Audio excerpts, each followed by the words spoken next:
the chat, I have placed, for those who don't know, I've replaced a chat in the link of where you can buy the book. But we'll cover off that very shortly. For those that don't know, I'm Vince Warnock. I've been working with Philippa on this book as the publisher.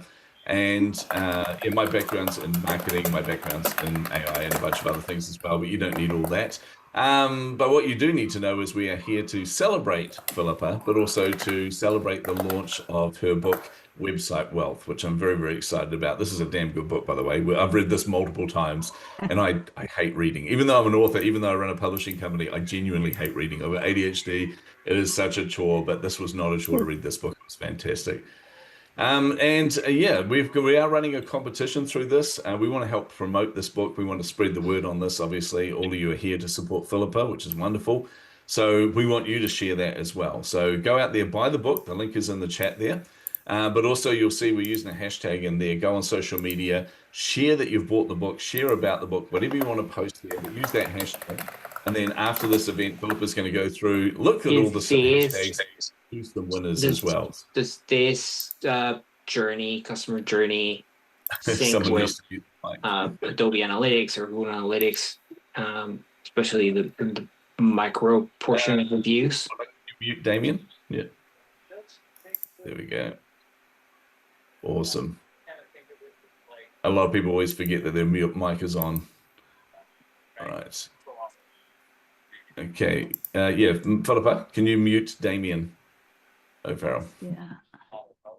If you just right click on him, you should be able to. There we go. Wonderful. Awesome. So we're gonna kick off very shortly. What we're gonna do in this event is I'm gonna be actually introducing Philippa to all of you. I'm going to be interviewing her, finding out a little bit behind the book, what the book is about, what to expect from it. We're going to open it up to questions. So if any of you have any questions, get them ready or plonk them into the chat in there, and we'll ask them when it comes to question time there. But before we kind of kick off all of that, I do want to introduce someone to you all, and that is a very good friend of Philippa's, Jim Stern. Jim is basically the godfather of digital analytics. He's the founder of Marketing Analytics Summit, author of a ton of different books about online marketing and analytics. And yeah, is a very sought after speaker. So Jim, I'm going to open it up to you to say hello, introduce yourself, and just tell us what your thoughts are about this. I thank you very much. Honored to be here. Godfather of web analytics was an appellation handed to me, which I agreed to because I was not there at conception. Didn't birth it, but am an avid supporter, industrial cheerleader, if you will.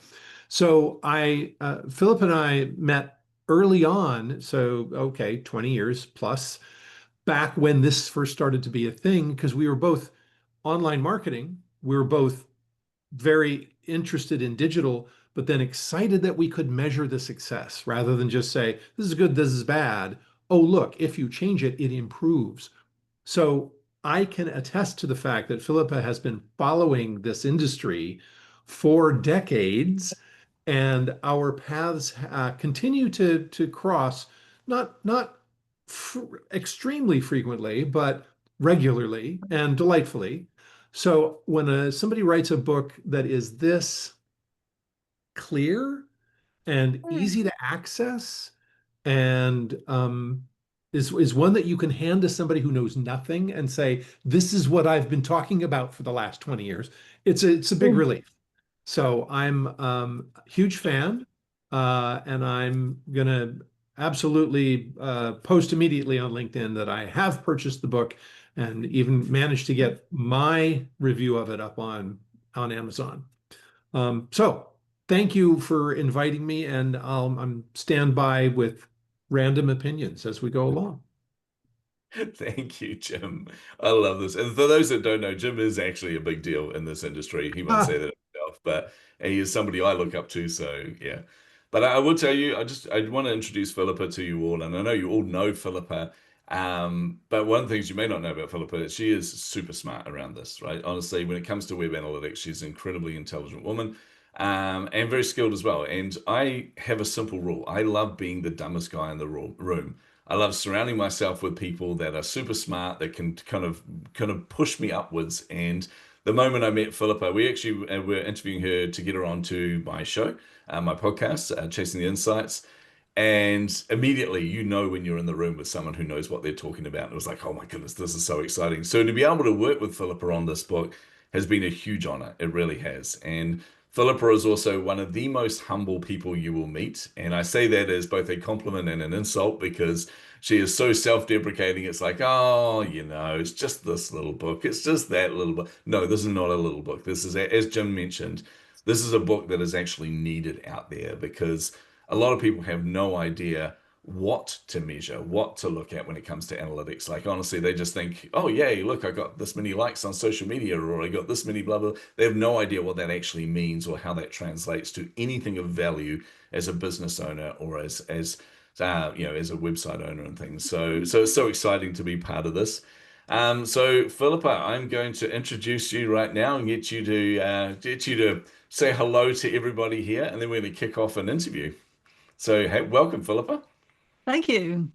And actually, I'd like to say thank you so much to everybody who's here. So, from my family, my oldest friend, Michelle, who's here from Switzerland, and we've been friends since we were 11, which is really scary.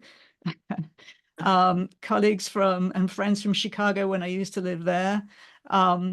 And another great friend and partner in crime, Makana Rissa, who's here. And one of my favorite all-time analytics stories comes from us working together back in the very early days when we were on a panel at National Speakers Association about using websites and website effectiveness. And the two of us said, we really ought to talk about analytics, which was just coming out, right? Because it's important.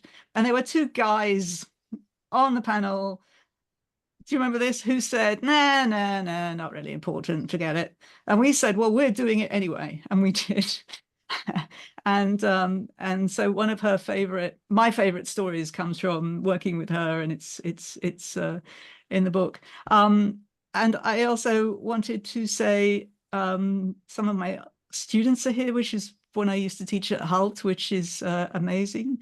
Yes, I say hello. And in general to everybody. And also I'd like to say hi to Atik.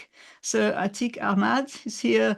And Atik is my go-to guy on Google Analytics 4 because it is a horrible tool and incredibly complicated and technical some of the time, and it can get really into the weeds. And whenever I'm really in the weeds, I go to Atik, and he's so generous with that kind of technical help. So thank you for coming. Wonderful. I love that. Now, you can't just leave us hanging, Philippa. You mentioned the story with McKenna. We need to know what that is now. So let us know your favorite analytics story. Do you want to tell it? We call it the down blouse story. You're also a speaker. Do you want to tell it? No? Okay, not speaking.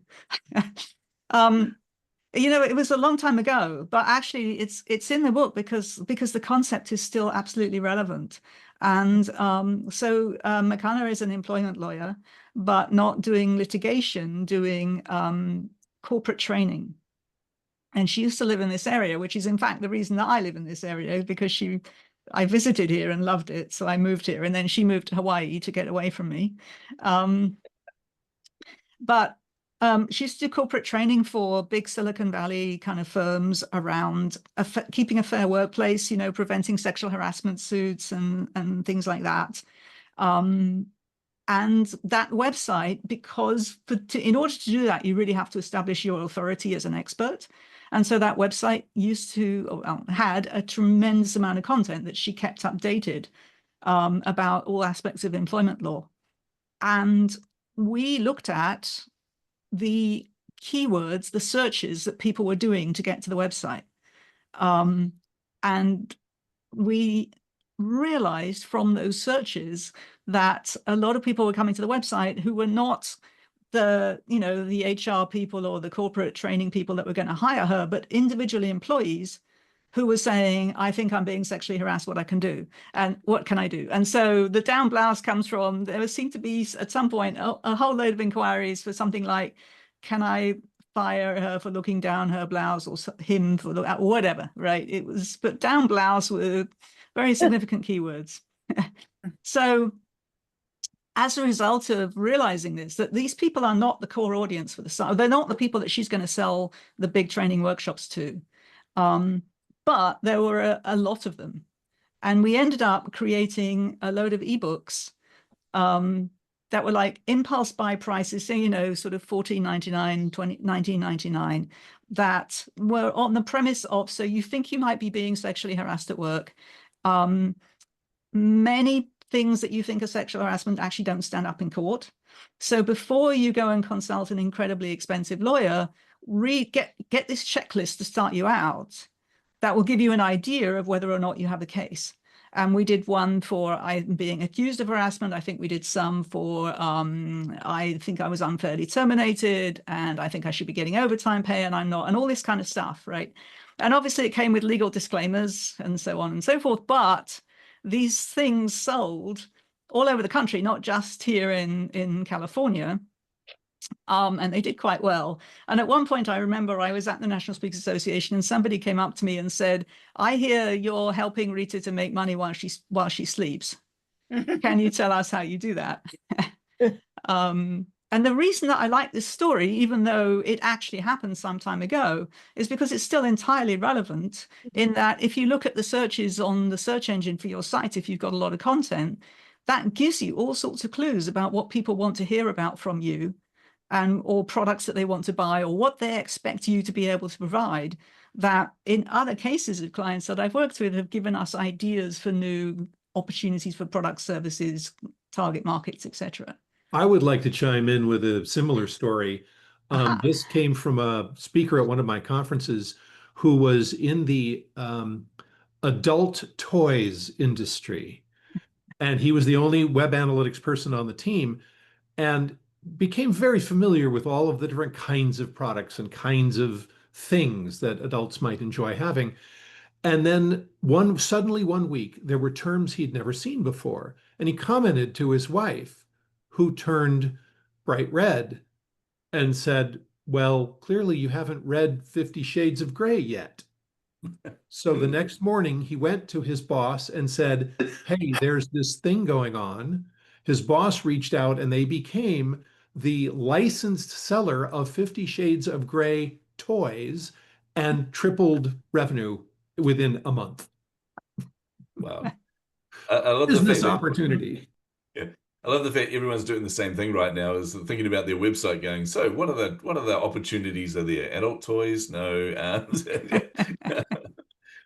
That is awesome. I love this. I love this. And it really does speak to your book, Philippa, about finding, like, you know, it's called Website Wealth. It is like about finding the wealth within the data, within actually, you know, understanding what people are doing on your site. But give us a little bit more insight, Philippa, into the inspiration behind the book and more importantly, what you hope people take away from this. I mean, the thing is that I've been thinking for a long time that, you know, there's a tremendous amount of material online. If you want to use analytics technically, there's all sorts of people helping you do that and doing it really, really well, right? So there's all sorts of training available on how to use it, how to set it up and all the rest of it. But I know that when I speak, a lot of times, you know, that's fine if you want to be a practitioner, but if you're just a business owner trying to figure out what's going on, it's incredibly complex and technical. And at some point, one of my clients just turned around to me and he said, Philippa, just tell me what I need to know to run my business better. And I thought that was the basis of this book. I mean, that's just the best question ever, right? It's a really intelligent question. And he doesn't want to get into the weeds of all the data, and he doesn't want to see a load of charts. He just wants to know, okay, so where are we? What's working, what's not working? Where am I wasting money? And I just felt like there wasn't any material out there that really helps business owners to understand what they need to know and how to talk to an analyst. And so a lot of times also, I know Atik and Jim will, a lot of times they ask us incredibly unreasonable questions. And I mean, the amount of times that analysts get asked, you know, I've got these two different tools and they don't have the same numbers. Can you please tell me exactly why not?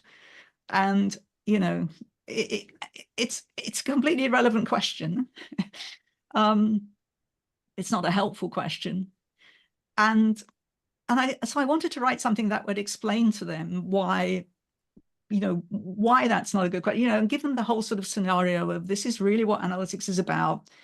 If you've got a website, this is what you need to think about. This is what you need to understand. This is what's important. This is what's not important. But all in completely non-technical terms without going into all the charts and graphs and terminology of it.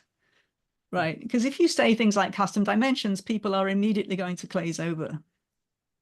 My audience are immediately going to glaze over. This book is not written for practitioners. And I was really worried that when people like Jim and Atik read it, they're going to go, this is really simplistic.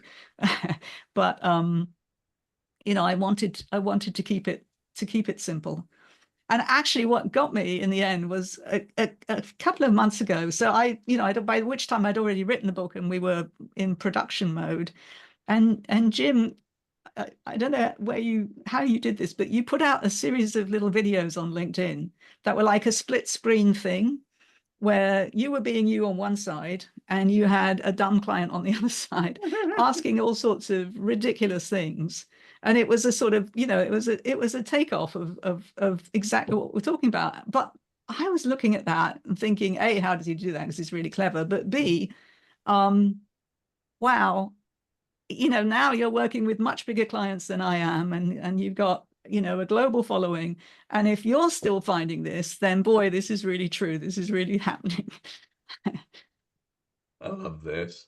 I will say this, Philippa, your humbleness is actually one of your biggest strengths when writing this book as well, because you weren't writing it to impress anyone, which is something that's actually really common in the publishing game, where people try and write a book that's like, hey, I want to impress all my colleagues, I want to impress all my peers.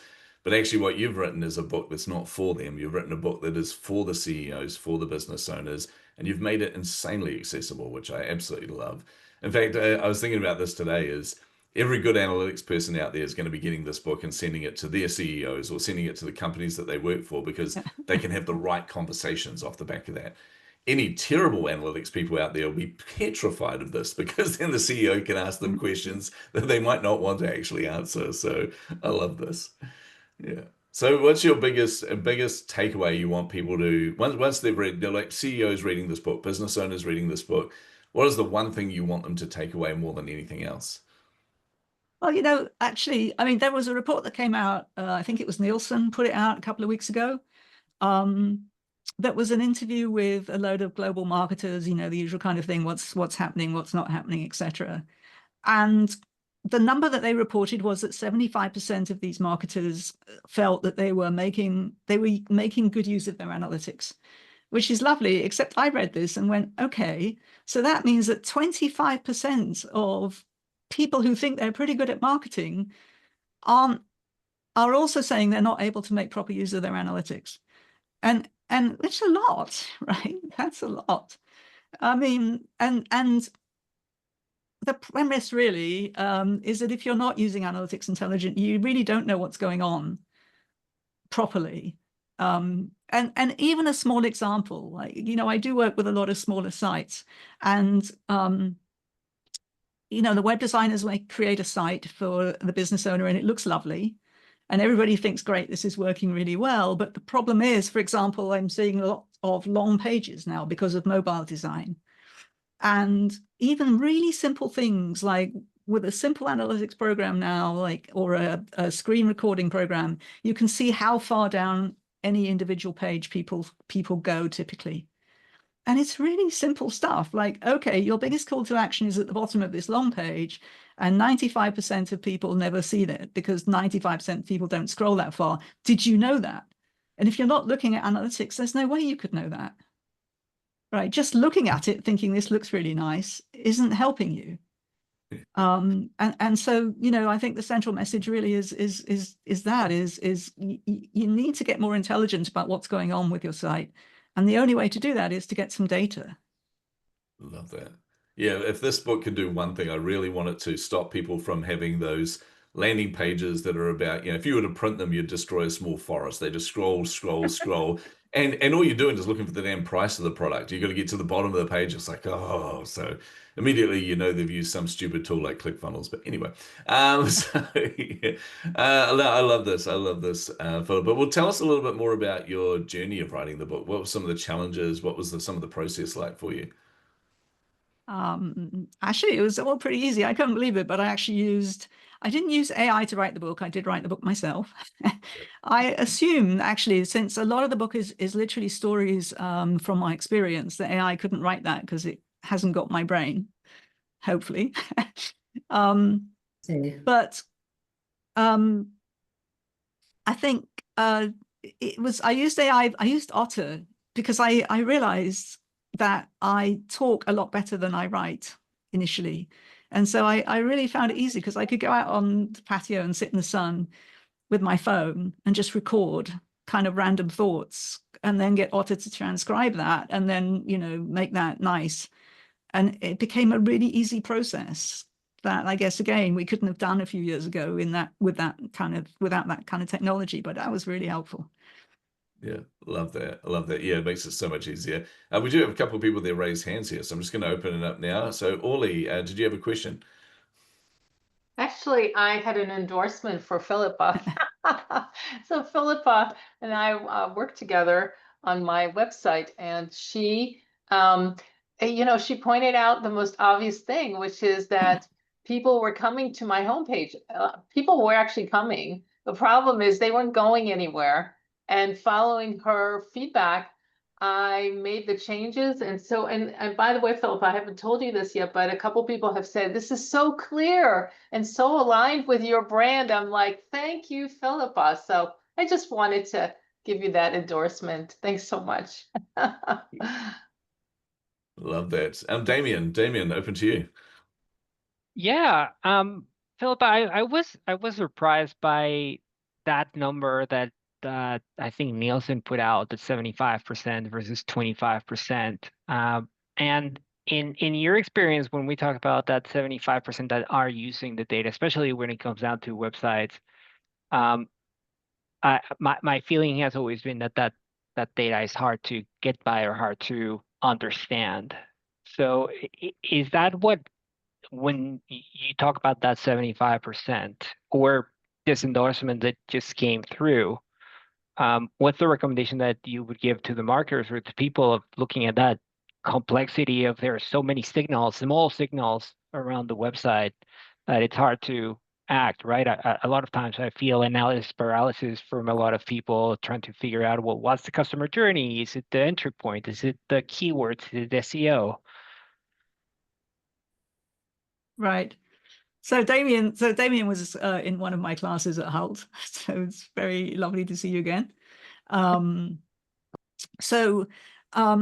This book is also endorsed by a very well-known analyst called Avinash Kaushik, who I'm very honored by that. He wrote a book called Web what was it called? Web Analytics 2.0. Anyway, it was like the Bible of web analytics for a long time.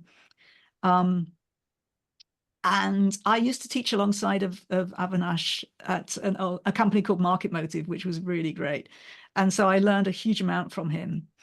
And, one of the things that he would drum into people is you can't measure everything. You simply can't, because you'll just, as you say, you go into paralysis, right? And you have no focus. So his thing was, you should only measure anything that you're going to do something about. Otherwise, there's really very little point, because otherwise it's essentially vanity metrics, right? And so he created a model called the digital measurement model. I can't remember exactly. I think he did digital analytics measurement model, I think. Anyway, the point being that what you're doing is looking at your customer journey, which is how people interact with your business from the time that they first hear from you, of you, through when they are thinking about whether or not they want to do business with you, down to when they actually buy something from you, and then hopefully you continue to have a relationship. And all of those pieces are important. And so a lot of time when people want to, this is another thing people ask you when they are asking not so intelligent questions about analytics, is they'll come and they're interested in acquisition. They're interested in how people get to your website because they're spending money on that. And obviously they're interested in what they're making because they want the revenue. And they tend to completely ignore the bit in the middle. which is all the piece about relationships. 28-year-old. Sorry, about relationships and how people interact with your site and your content, and whether they share stuff and whether they watch your videos and all of that, right? Which is the piece that Google Analytics calls behavior. And so, you know, what he would say, and it definitely makes sense, is you need to figure out what you need to know. Like if there's something that's obviously not working, you need to figure out why not. But if you don't have a starting point, then you need to think about all the things that your site is supposed to achieve. What are your calls to action and where are they? What do you want people to do as a result of seeing different pages? And then figure out if that's happening. And if not, then you can start wondering why not, because when you're measuring something and when you're trying to see what's going on, the point is, what are you going to do about it? So if you're just going to say, oh, good, that's nice, and go away, okay, fine, but that's not really important, right? So thinking about your strategies and what you're trying to achieve, and then you know, taking a few metrics at a time that are important, that you can do something about, that you can test maybe different variations of trying to do that, like with a different wording on your call to action or something like that, right? Or placing it in a different place. So doing different pieces at different times. And of course, those key metrics. So he would basically measure no more than 9 things at a time in different buckets of acquisition, behavior, and conversion, getting people to actually do something. And then when you've kind of resolved something, then obviously you can switch that metric out for something else. The other thing that he would teach that I think people really don't do is what we call in the analytics world segmenting, which is saying not all visitors behave the same. Not all visitors have the same characteristics. So a certain type of visitor might do this and a certain other type of visitor won't. So not treating them all in a kind of conglomerate mass, but looking for different characteristics. Like, is it because people see a certain type or page of content that they do a certain thing? Is it because they're from a certain reference source, right? But drilling down into what are the actual characteristics of this audience or the people who I'm looking at right now, that I can understand better what they're doing. Sorry, this is a long answer, Damien. Am I making sense? Yes, a lot. I was going to say, we're at a book launch and we're all getting a masterclass on analytics, which is incredible. So you should all feel very lucky right now. That's awesome. Cool. Thanks for that, Philippa. One thing I will say to everyone, just quick housekeeping here. I'll put another link there to buy the book. If you are in the UK, Ireland, anywhere else like that, just change your Amazon version in that link to whatever yours is. So if it's .co.uk, here in Australia, it's .com.au, that kind of thing. So just keep a note of that. But that's where you can purchase the book, and don't forget to share about it on social. And again, anyone who's purchased the book, make a note of it in the comments here. Let us know that you've purchased the book there. Let us know when you've shared it on social as well. Let's get a little bit of buzz around this. Our goal is to create as much momentum in as short amount of time as possible. So the more you share this on social, the more that you talk about this, the more the people get to buy the book. The more that Amazon looks at this and goes, oh yeah, this is a really important book. Oh, okay, I will actually recommend this to people. And that's what we want here. This is wonderful. Bought in the UK. Thank you, Charlotte. Yeah, a lot of people are actually posting that they've bought the book already. Bought the book and link shared from David. Who else do we have? Orly's bought the book. Tosca's bought the book. Andrea, David, other David, Philippa. Philip, sorry, not Philippa. Philippa, you're Philippa. Philip, Joshua, a whole pile of people there bought the book. Wonderful. And posted on LinkedIn. Thanks, Jim. Wonderful. All right. Well, I've got another question for you, which is, there are a lot of stories that we used in the book and a lot of anecdotes that you shared in there that brought to life a lot of what you were teaching, Philippa. But I know there are about 100 or so other stories out there that you haven't shared in the book. Is there any you want to tell us now? Is there a story in particular which you were umming and ahhing going, should I put it in there, should I not? And it didn't make the cut in the end. I think mostly what didn't make the cut was because it just got way too technical. Because it's hard to explain it without getting into the weeds, which was exactly what I didn't want to do. I mean, you know, the problem with this is that we have so many tools now. So for example, if you've got a small business site and your site takes payments at PayPal, that can be a problem because it's hard to connect. PayPal doesn't allow you to put, for example, your Google Analytics account on theirs. which makes, I guess, sense from a security point of view. So you have to do some workarounds. But I didn't want to talk up too much about all that kind of stuff and put people off. And anyway, that's the kind of thing I'd go to Atik for, to help.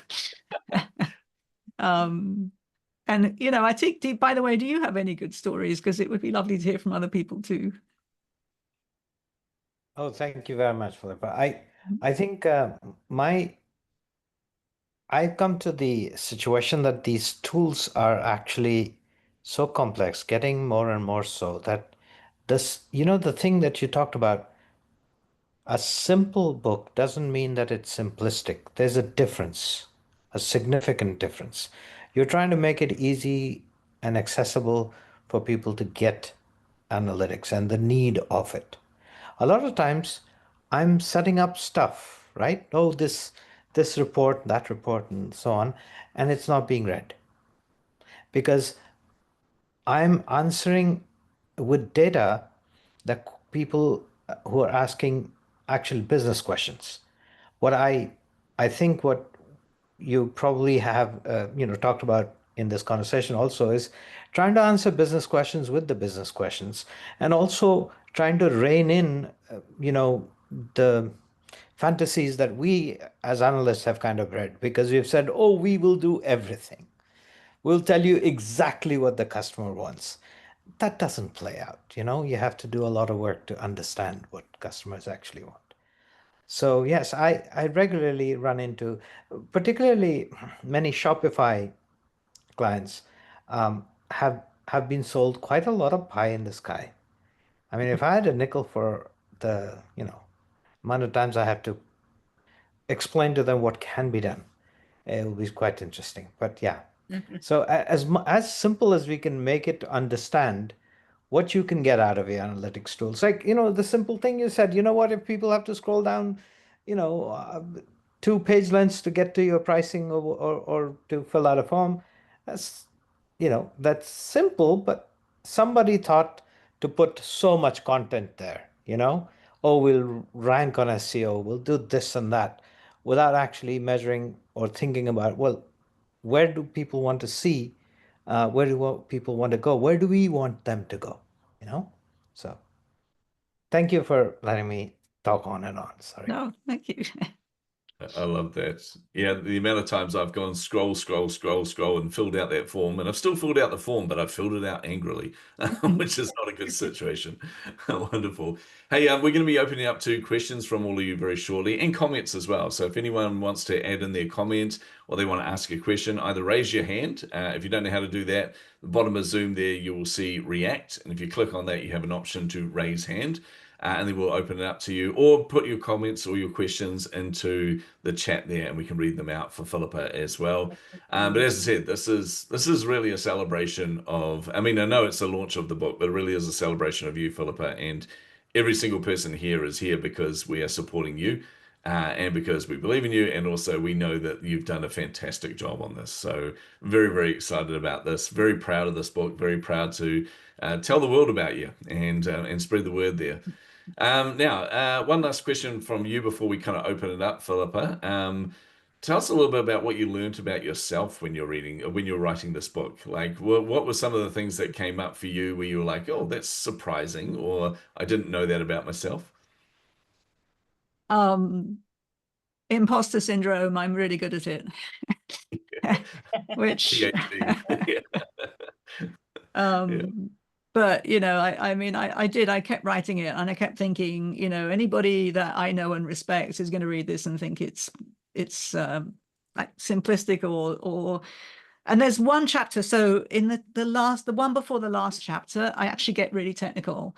And I actually wrote a little bit where I put in every single technical term I could think of. Because I wanted to show the business, the actual target audience, what it is that the analyst actually grapples with when they don't tell us, the whole story, and there you are trying to set up the analytics, and all of a sudden there's all these roadblocks, and you have to do all sorts of workarounds to try and get something intelligent because of the way the website's set up, for example. And so I put in a load of techie stuff, and then I was thinking, well, but there's all sorts of other ways you could have done this, because I sort of explained how I solve a certain problem. And presumably any of my peers would read this, and my colleagues, they go, yeah, but I would have done this, or that's a really long way around, or that's silly. And and then I thought, it's just an example. I mean, I don't know. So that was very challenging. And honestly, I really appreciate everybody showing up. And I know that actually you never know how many people are going to come. That we actually had about 75 people registered to join us. So hopefully they'll maybe I'll put a recording up or something. But that was the hardest piece, was actually reaching out to people and saying, will you like to come and take part in this? And so I really appreciate everybody doing it. And the endorsements as well. And Vince said something very interesting to me, which was that when you ask somebody for an endorsement, and I had some very nice endorsements, and I should say Dory Clark, who some of you might know, she's a Harvard business teacher, and she teaches also, I think, at Columbia. She's a well-known sort of thought leaders coach. Mike Michalowicz, who's quite a well-known small business marketing expert. Avinash, as I said, Jay Steinfeld, who founded a company called Blinds.com, which was one of the original very successful e-commerce companies. A guy called Daniel Mendelsohn, who was an executive director at JP Morgan before he went into e-commerce. So I mean, I've got some really nice comments on it. And I reached out to Guy Kawasaki because Guy endorsed my first book. And he actually lives here in Santa Cruz, and so we sort of see him around every so often. And Guy wrote back and said that he's really concentrating right now on trying to grow Canva. So if you know Canva, Guy's behind that, and it's something that he's really trying to really grow and get even more visibility for. So he wasn't doing any more sort of book reviews and endorsements. And Vince said to me, when you ask somebody for an endorsement, there's 3 responses that you can get. One is, yes, I'd love to do it.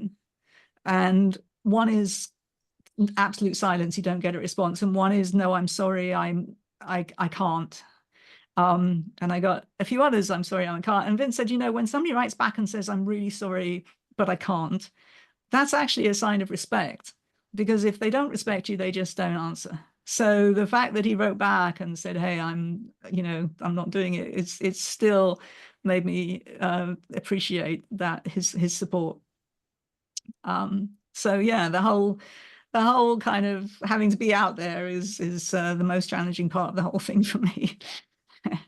You really did struggle with that, which is, by the way, quite normal, especially for an introvert like Philippa, especially for someone as humble as you. I do think it was hilarious, though, when the endorsements started coming through, and the look on Philippa's face, I thought she was going to pass out. I do actually want to acknowledge those, because there is quite a few endorsements. If you go on the Amazon listing, you'll see on there the endorsements are there. But the one I want to read out to you is the one from Dory Clark. She's the author of the Wall Street Journal best-selling book, The Long Game. And she wrote, Philippa Games demystifies web analytics and speaks directly to business leaders who want clear, actionable results, not endless complex charts. Website Wealth is and I love this, Website Wealth is the smart strategic guide you didn't know you needed. And I think that really does sum up this book and sum up the work that you've put into this as well, Philippa. Now I'm going to open it up for questions. Michaela, you've got your hand raised. What's your question? Yes, I was wondering, I know that your book is really designed for business leaders, CEOs, small business owners. I'm wondering to what extent marketers are a secondary market for you, and what's been your experience with them in general? Are they pretty supportive of your approach, or are they a little more resistant?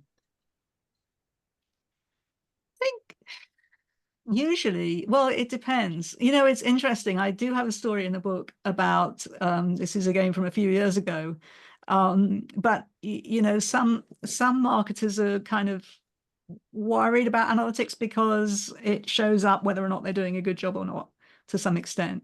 But I also have this story in the book, which is an absolutely true story about an association I worked for. And this is a long time ago, but they had a splash page. Splash page is, this is going back a bit, but a splash page used to be a sort of entry page that said, welcome to our website, and didn't do much else. And hopefully a lot of people on here don't even remember what a splash page was. But anyway, this association had this incredibly ugly splash page. And when you clicked on it, it took you to another page that said, are you a member? Are you not a member? If you're a member, click here. And if you're not a member, click here, which was also incredibly boring. And it was black and it was horrible. And it was designed, if you could call it designed, by the nephew of the director of marketing. This is a true story, honestly. And people had said to him, it's incredibly ugly and you really ought to get rid of it. And he wouldn't, because it was his nephew. Until I came along and pulled out the analytics and said, look, 30% of your traffic is leaving before they get to your actual homepage on these two pages. Do you really want to keep this page here? And of course, at that point, he couldn't argue, because, you know, no marketer wants to see 30% of their traffic leaving before they actually get anywhere. So at that point, it went away. So you do get, I think, some resistance from some areas of marketing. And obviously, for most people, it's something that they do need to know. I think also web designers, sometimes I feel a bit sensitive around web designers, because obviously the web designer is doing what they want, the best they can. And you know, things can look really, really nice, but the problem is there's more to it than that, because you do have to think about how are visitors responding to this, and are they moving around the way we want them to? And if not, we're going to need to do something about it. And you have to say to the web designer, look, it's not your fault. I don't think that there's a website that I've worked on where we've put together a strategy and then not had to, you know, tailor it and tweak it and change it, because people do stuff that you just don't expect and you aren't predicting. Oh, good. I can see Jim nodding on that one. Yeah. Well, it's so common that you as a business owner, this is what I want people to know. This is the sequence that they need to understand it. So start here, go to this and to this, and by the time you get to here, it's buy now. Well, that's what you want to tell them. You've got to build a website that's from the customer's perspective. And you don't know what that is until you look at the numbers. Then you can see, oh, only 30% make it to the next page, and nobody scrolls down to the bottom, and oh, and my forms, they only fill out half the form. And when, as soon as I ask this question, everybody runs away. You just don't know unless you're looking at the numbers. I love that. I do want to add one thing here too, Philippa, is marketers' response to this really depends on how good they are and how confident they are, or how insecure they are. Because honestly, like we said before, a good marketer will actually see this for what it is, which is these are the conversations that they wish they could have with their CEO, with their business owner. These are the things that they do want people to know. So Philip has done an incredible job of articulating that. So being able to give that book to a business owner and then having a proper conversation, I think is insanely valuable. But if you're an insecure marketer, use a lot of acronyms and jargon and try and baffle everyone, trying to pretend you actually know what you're doing, then you will be threatened by this book, I reckon. So that is my take on that. I want to point out that I don't care where you are in the business. If somebody comes at you with a chart and a graph and a spreadsheet, it's a report card. It's accusatory. It's like, oh, you're going to make me try to understand those numbers because you're telling me I'm not good at my job. And who the heck are you to tell me I'm not good at my job? You're just a numbers person. And it's like, oh, please read Philippa's book and then we can talk. It's just going to be common vernacular now for marketers. Just go read Philippa's book. There you go. Awesome. All right, we've got a few more questions here. So AC, you were first up there. So what is your question? I have a question, 1.5 questions. And the half question is, does this book include, or will your next book include, an AI section so that people who are designing to get their site seen beyond Google AI intercepting it on the search page? I would like to see that chapter. And it's moving so fast, I wouldn't expect it to be in this version, but I would like to see it. The question I have is, goes back to that 75% of marketers. My experience is that 75% of marketers are not really analytical or quantitative in nature. They're really qualitative people, and they struggle with using math, and if they can avoid it, they will. And I was just wondering if that's changed in we've been doing this. We worked together, what, 10 years ago, 12 years ago? And When I was teaching it, that was a big problem. In my current work, I don't do as much SEO and analytics, but it's still a problem with marketers that they're not quantitative people. And I was just wondering if that's still the case that you noticed. Yeah, you taught marketing analytics, which was the scary class. That was when you had to do things like customer lifetime value and stuff like that. Yes. Yes. Yeah, actually, I was going to ask Jim. So I do have, I mean, yes, there is a little bit about AI. And I talked about this with Vince because Vince knows his stuff on AI as well. Are you on the Anthropic board? OpenAI. Yep. OpenAI, right. And so he's past what I said, which is it feels like, AI is, I mean, you can go into Google Analytics now and the AI pops up and says, hey, did you know this, and this, which usually is pretty obvious anyway. And it can make lovely charts and graphs, so I don't have to worry about that. And that's really helpful. And, do lots of analysis. I'm not sure how good it is yet at doing the so what that applies to a specific business and specific circumstances and so on. But Jim, again, is now really in that area. And Jim, can you tell us where you think AI analytics are going?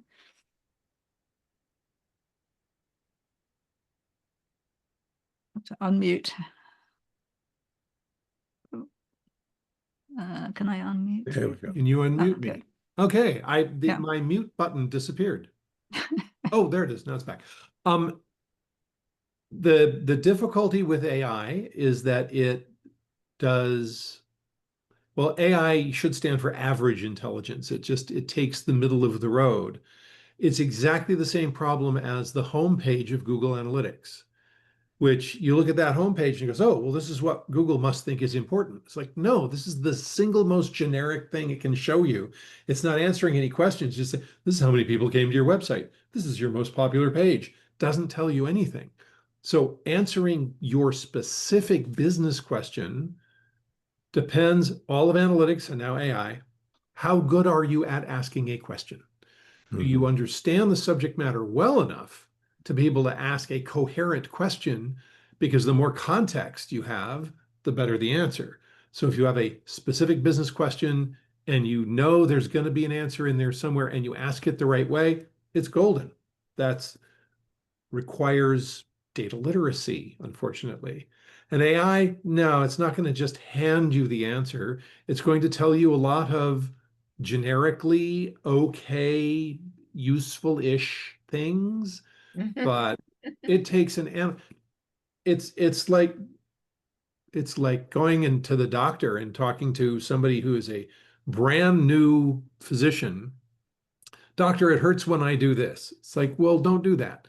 And here are the 27 things it might be. Whereas an experienced physician says, well, let me ask you some questions.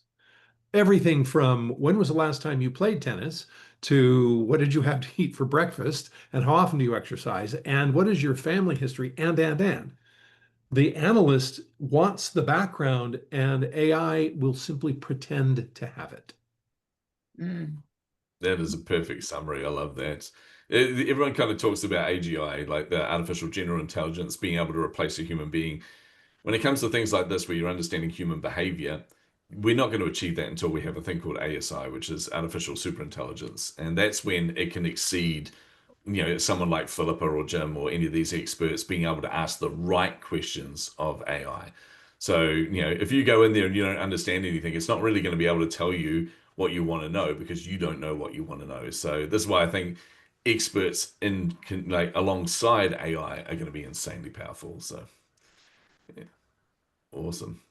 Right, we have some other questions here. We've probably got time for a couple of quick questions. I do want to make a comment there here. Where is it? Joshua is saying Google AI overviews being so incredibly awful in my experience.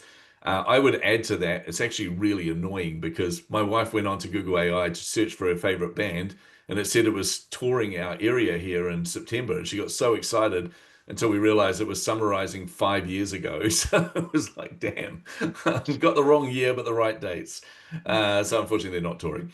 All right, Damien, one more question from you, and then we've got some in the chat there. It might be a follow-up from what AC just described too, but I was wondering, Philippa, when we were talking about, and you brought up this before, especially when marketing analytics and the site optimization experimentation is key. So in the book, how did you find that in your experience talking to leaders, and how do you see, especially when marketers come, right, and you tell them, hey, your site is not working, or there could be better ways. How have they reacted to experimentation and A/B testing in the marketing analytics space? I think it depends. Yeah, it just depends on whether they want to, whether they really want to try stuff, and other stuff, like sometimes, unfortunately, there's politics involved. So they're not allowed to do something they might want to. I mean, you come across that quite a lot, and then again, the data is really helpful, because again, the data, like my story earlier, is the best way to make a case to get budget to try something different. But sometimes it just isn't possible. So I think it's an it depends question. Yeah, love that. All right, we've got time for one quick question from the chat here, which is Andrea posted, and I feel like this could be a short and a very long answer at the same time, but Andrea posted, when a person is designing a new site, briefly, what are a few of the most important considerations, Philippa? Visitors. Like, pretty short. Right. Well, yeah, I mean, what do you want? So you have to be able to talk to your visitors, and you have to understand what they want, why they want it. You have to walk in their shoes. So, in marketing, we talk a lot about personas and avatars and all that stuff, but it's actually true. You have to think about the words they use. And I mean, I talk a lot about that in the book, is actual wording, what words they use as opposed to the words that you think should be used. So yeah, it's really what is the process by which this person will figure out that they trust me to deliver what I'm saying I can deliver, and therefore to fulfill the outcome that I'm looking for. I love that. I'm going to throw in there also that you should make your website all about them instead of about you. What outcomes for them are you promising? And you've got three choices. You can make your website fun, interesting, or useful. Fun is really hard unless you're a professional comedian or entertainer. Interesting, well, it's interesting to you. That's why you started the business. What's interesting to them? But if you really want to be a winner in your field, is make it useful. Have something on there that they can not just learn from, but interact with, that will help them achieve whatever their goals are. Solid advice. I love that. Yeah. And Jim, I remember that many years ago when I was starting out as a professional speaker, I had a mentor who was wonderful. I don't know if I guess Sheila and Cameron, do you remember Linda Brakell? Anyway, she said to me something that I've always remembered, which is never tell the audience that they're going to have fun in your presentation, because everybody's idea of fun is different. And if you set up that expectation and they don't have fun in their book, then you're in trouble. So, yeah. It's also such a harsh reality, finding out that people don't actually care about you. They care about themselves. So, yeah. Yeah. Orly, very quickly. I just wanted to add one thing, because I'm a brand strategist, and as Philippa knows, I mean, I talk a lot about this kind of thing of how do you get people to interact with your content. And the problem is that too often, not only do we talk about ourselves, but we don't really take the time to understand the problem we are solving for an actual client. And that client the first thing they need to know when they land on your homepage is that you get the problem they're coming to you with. So that's, so I just wanted to kind of add that, but yeah. Well, I do want to wrap things up here, everyone. I want to be respectful of all of your time, and thank you all for joining us here and joining Philippa and celebrating Philippa in this book. But I do want to end on one note, which is that I have the honor of working with some incredible people who want to publish their books. But the moment I met Philippa is somebody who is one of the most genuine and authentic people I've met. He's one of the most humble people, despite being insanely knowledgeable. So it has been an incredible privilege to work with you on this book, Philippa. And most people here will never see the amount of hard work you put into this. I know you kind of brushed it aside and went, oh, it was actually relatively easy. They weren't really, no, you still challenged yourself majorly. And I know, having talked to you through this whole process, how much imposter syndrome impacted you, how much you're like, you know, should I be putting this book out there? I'm telling you now, this book is going to impact a lot of people.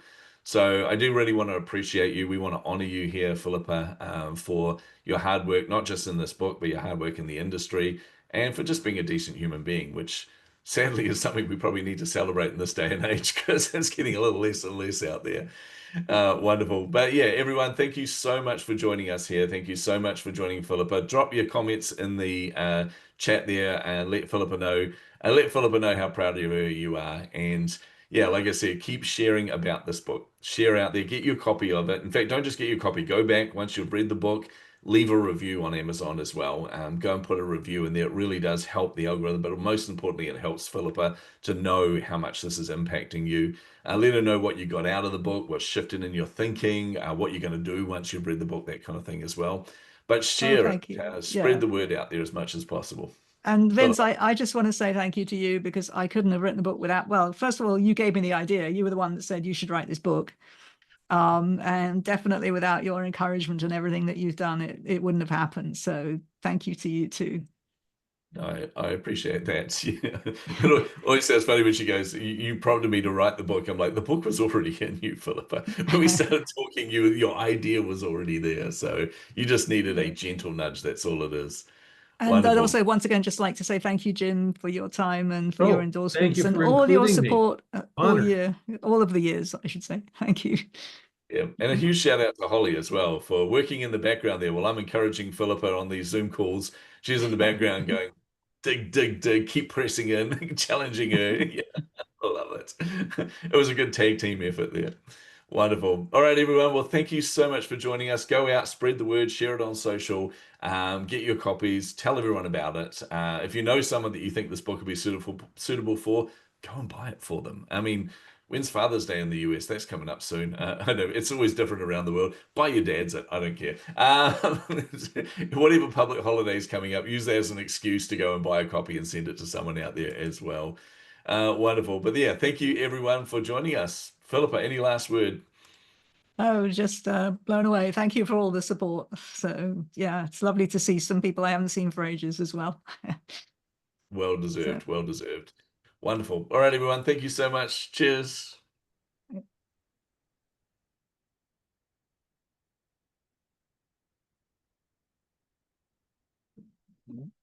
All right. Thank you so much, Vince.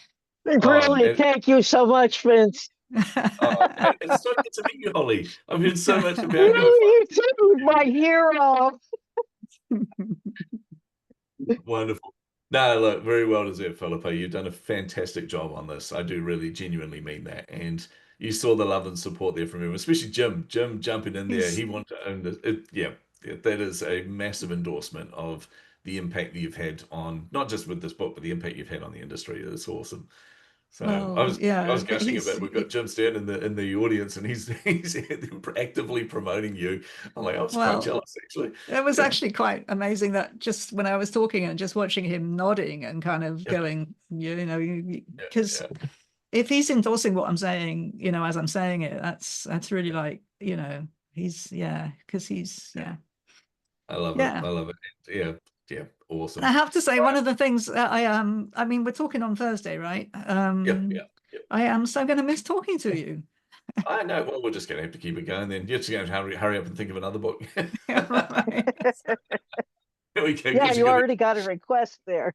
Yeah. Right. Yeah, no, definitely. Same, Philippa. Yeah, we'll catch up this week. Wonderful. And then if you just keep an eye on social, keep an eye on those the hashtags and just choose some people to give away signed copy or whatever you want to do there. I've just got a message from my brother. Yeah. So my brother is extremely brilliant and he knows it, and he's highly arrogant. I mean, no, he is. He doesn't give, I mean, if he just said, very impressive event. So Oh, well. Well, it's quite a oh, compliment. yeah. I think you and Holly need to go out and celebrate, and you do need to take a moment and actually genuinely celebrate what you've just done as well, because it's very easy to keep moving forward, which we all need to do, but actually take a moment and acknowledge what you've done here, and Thank you. Yeah. Well, actually, as she pointed out, we're in our anniversary. We've been together for 19 years this week, so we're about to celebrate our anniversary as well. So yeah. What are you guys doing for your 20th? Right. Yeah, we just did the world tour for our 30th, so yeah. Right. Awesome. Right. Cool. Wonderful. Okay. All right, guys. Thank you so later. much. Thanks, All right. Vince. Bye. Bye.